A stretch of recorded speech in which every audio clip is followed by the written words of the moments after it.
memang ada mekanisme seperti itu untuk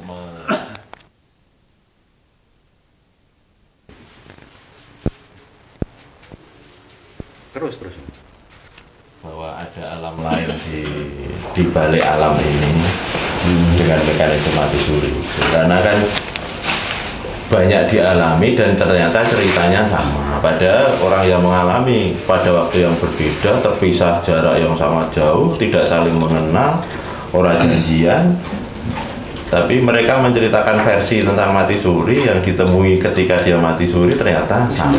Apakah itu hanya sekedar proses impuls saraf-saraf otak yang mati sementara, apa memang itu ada, betul-betul ada dan mereka masuk ke nah kita memandangnya pribadi, Mas.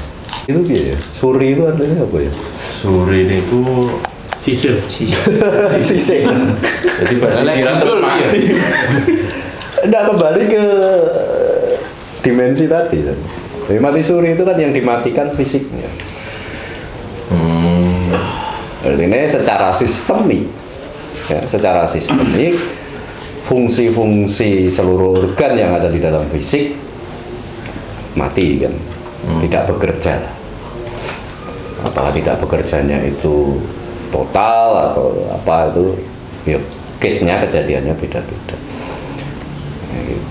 Sementara ada dimensi lain kan, ada dimensi akal pikiran. Otak ini menyimpan berbagai informasi, berbagai peristiwa dari generasi pertama. Nah, Okay. terus kolbu ini menerima informasi terus yang berkaitan dengan Allah, dengan Rasulullah, terutama. Makanya ada ayat, salah satu indikator keimanan itu kan kalau menyebut nama Allah bergetar.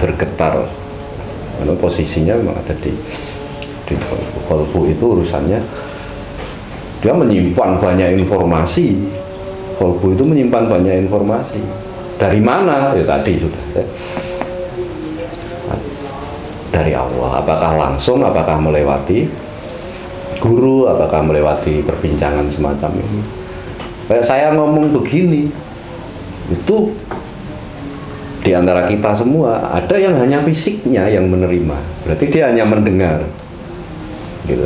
Hanya ada yang hanya fisik sama akalnya saja, tapi kolbunya nggak mendengar. Nah itu salah satu dalam proses kita tadi waktu saya menyanyikan Robiah, sairnya Robiah itu, kalau itu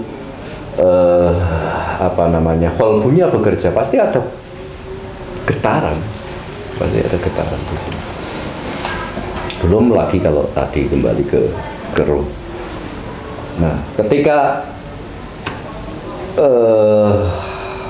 segala informasi yang ada di otak ini fisiknya mati, tapi kan informasi itu hidup,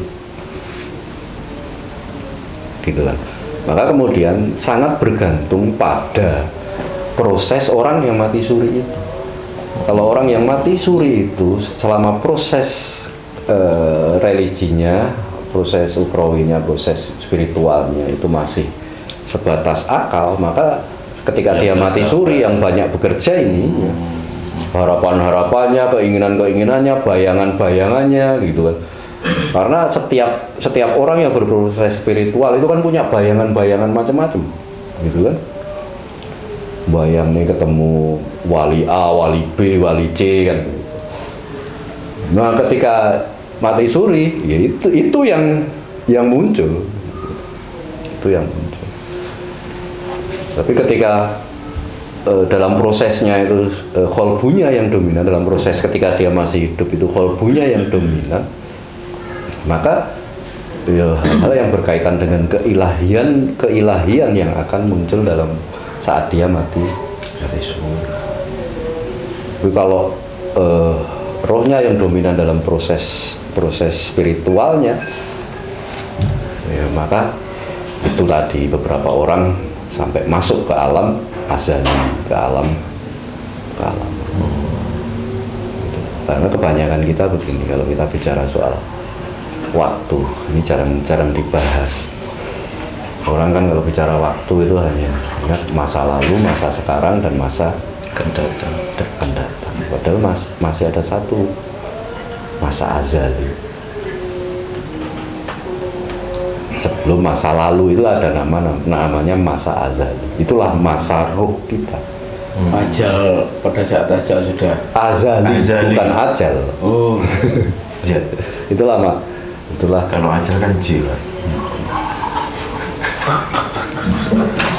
angel. kalau orang sudah sampai proses ke sana pada saat mati suri atau pada saat bukan hanya mati suri saja, sebenarnya pada puncak zikrullah dia, pada puncak laku spiritual dia bisa kembali ke masa azal dan bertemu dengan berbagai hal yang ada di alam azal. Dan case-nya beda-beda. Bahwa ada cerita mengalami hal yang aneh-aneh itu ya bergantung pada proses. Ya, Mas. Mati suri pun di levelnya ya macam-macam gitu. Loh iya, ya seperti yang saya sampaikan. Mati suri level beginner. Ini kalau sepanjang hidup sampai dalam proses spiritualitas itu selalu dihubungkan dengan perempuan misalnya. Maka ketika mati suri ketemunya ya cewek-cewek bidadari. Masuk. Aja dipikir ngasto Lupa karo bagiku cukuplah engkau. kali. Siapa Mamse ya? Banyak pertanyaan, Mas.